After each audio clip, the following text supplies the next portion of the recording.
So yun, isang magandang araw po sa inyong lahat mga paps. So welcome back sa ating channel, no. So meron na tayong kunting update dito sa ginagawa natin ngayon. Medyo nahirapan din ako, inabot ako ng mga halos 8 oras yung, hindi pala, mga 5 oras lang yung pagre-repair natin ito, no. Kasi yung problema niya, ayan, bali nakuha na natin to, na-solve natin yung problema niya. Kaso lang gusto ko sanang balikan at i-recap pa lang pa kung sakaling may mga kaibigan tayo na maka-encounter ng ganitong problema is makakuha sila ng idea, no. Sayang nga lang hindi ko siya na-videohan nung una, yung una talaga niyang problema, kasi nga akala ko kasi na hindi ko magawa dahil nasa mainboard yung problema. So ito ngayon, bali na-repair natin siya, so i-recap na lang natin, no. Bali yung unang problema niya, ayan, buo na naman yun, buo yung kanyang backlight, oh. Normal yung ilaw ng kanyang backlight. Yung problema nito, nung unang andar okay siya, mga ilang segundo lang, parang mag-on off na yung kanyang backlight, parang kukurap-kurap yung kanyang backlight. Parang hindi na siya makita, hanggang sa hindi na makita yung display. Pero yung display niya, andun pa rin yung display kung sisinagan mo siya ng spotlight. So andun pa rin yung kanyang raster. Yung oscillation, buo yung oscillation, hindi naman siya namamatay yung kanyang power supply. Hindi naman namamatay yung kanyang power. Lahat ng supply dito, yung 12 volts at saka 5 volts at saka yung supply ng ating mainboard, buo siya. Hindi po siya namamatay, hindi po nawala yung display, ay bali yung oscillation niya. Yan, so naputol yung video natin kasi may customer, no. So asa na ba tayo? Nawala na tayo, bali pinatay muna natin yung unit natin kasi mayroong customer. Ayan, saksak natin ulit, no. Ayan.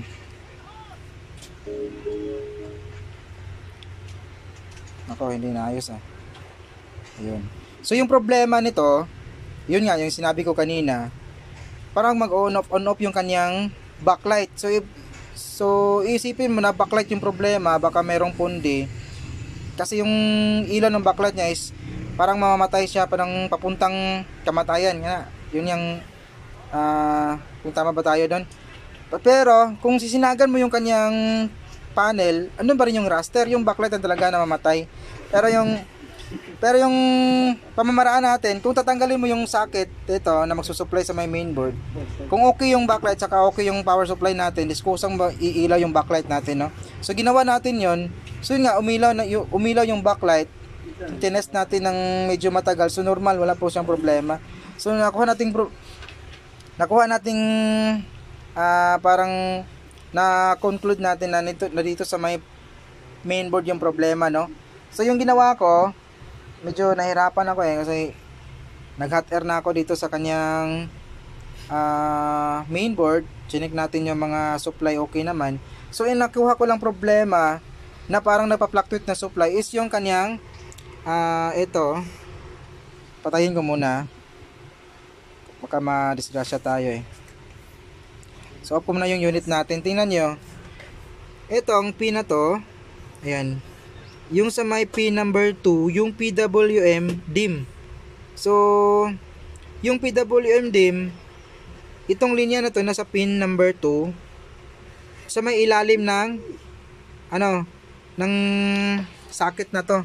Hirap mag-explain, ayan, ito, tapos ito sa may ilalim niya, kasi yung sa may ibabaw is yan, ang tawag dyan, 13 volts yan. 13 volts yung kanyang pin number 2. Tapos yung pin number 1 natin, ay nagkamali tayo, pin number 2 pala to, kasi ito yung 1 sa may bandang taas, ito yung 1, ito yung 2 sa may baba. So ito yung PWM DIMM. So nung hinang natin tong kanyang PWM DIMM na ito wire na papuntang, ito siya, papuntang mainboard, nagnormal yung display, nagnormal yung backlight, nagnormal yung ilaw ng backlight. Hindi na po siya kumukurap-kurap, hindi na po siya namamatay, no. So nagka-idea ako na nandito sa may mainboard yung pinanggalingan ng problema, kasi nakuha na natin is na secure natin yung primaries, power supply natin. So buo yung power supply natin. So trinace natin kung saan galing, saan papunta tong kanyang PWM DIMM dito sa my mainboard.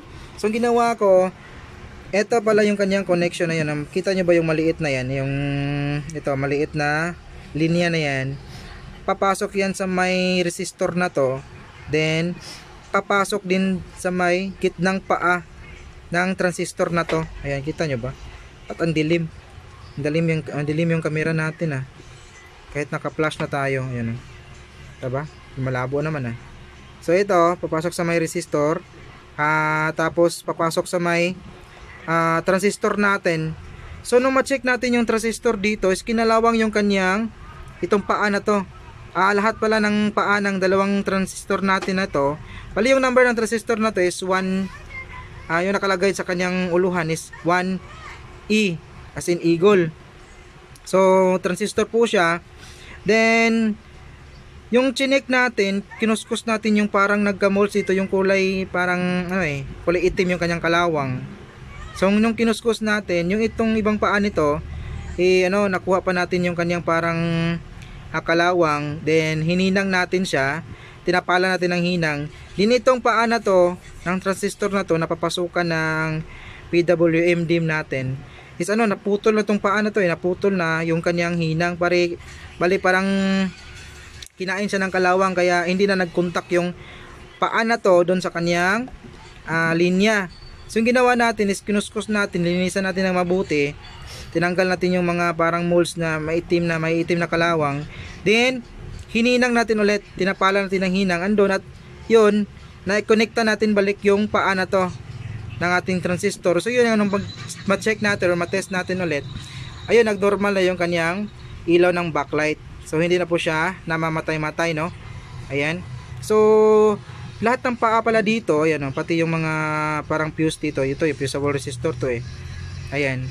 Bali, nilinisan na rin natin yan. Nilagyan natin ng, kinuskus natin yung kanyang mga paa dyan, bawat paa. Ayan, kinuskus natin. Tapos nilagyan natin ng tutti oil, yung pang electronics oil na walang continuity or walang resistance, no? Ayan, so tinapala natin ng oil yan para hindi nakakalat, hindi na siya kakainin pa ng kalawang, no? Kasi nilinisin na natin yan.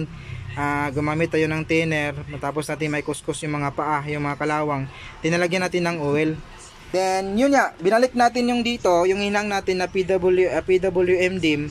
Ito, sa may ilalim, ito PWM DIMM, binalik natin. So yun, ang check natin is normal na siya.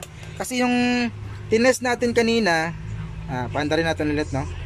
Tutok natin yung tester natin dyan. Ayan, saksak ko ulit.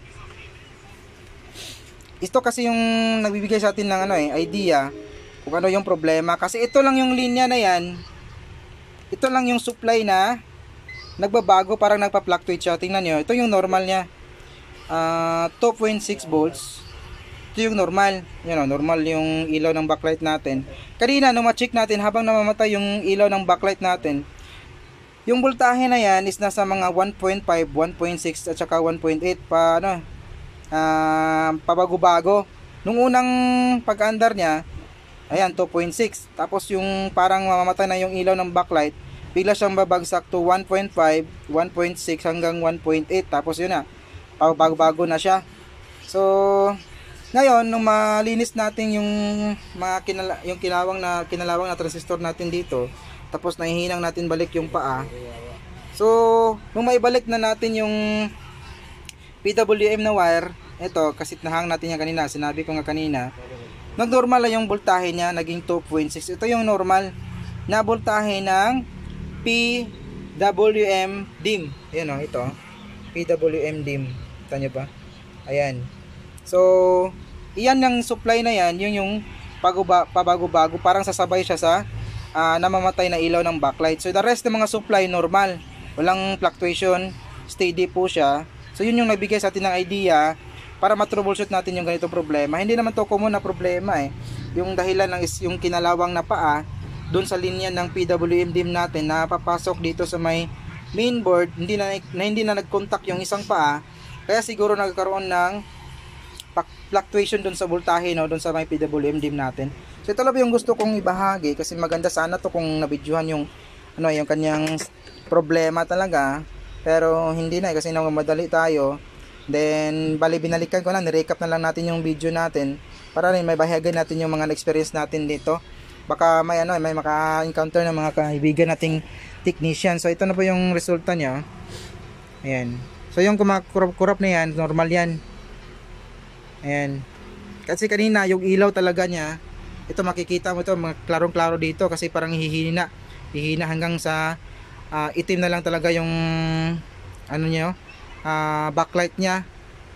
So yun, ilipat nga natin kasi hindi para natin mailipat kasi nasa channel tayo. Yung kanyang sensor is doon sa kanyang cover, andun sa kanyang cover eh. Saan yung cover nito? Doon sa labas pala. So yun na, ito na lang yung pagbabasihan natin, no. Hindi na po kumukurap yung ilaw ng kanyang backlight. So yung kumukurap na raster, yun normal na pag sa Samsung. Ayan. So hanggang dito lang yung video natin mga paps, no. Maraming salamat sa mga natsagang nanood. May God be with us always, and this is your service D Technician. See you on the next video. Bye bye.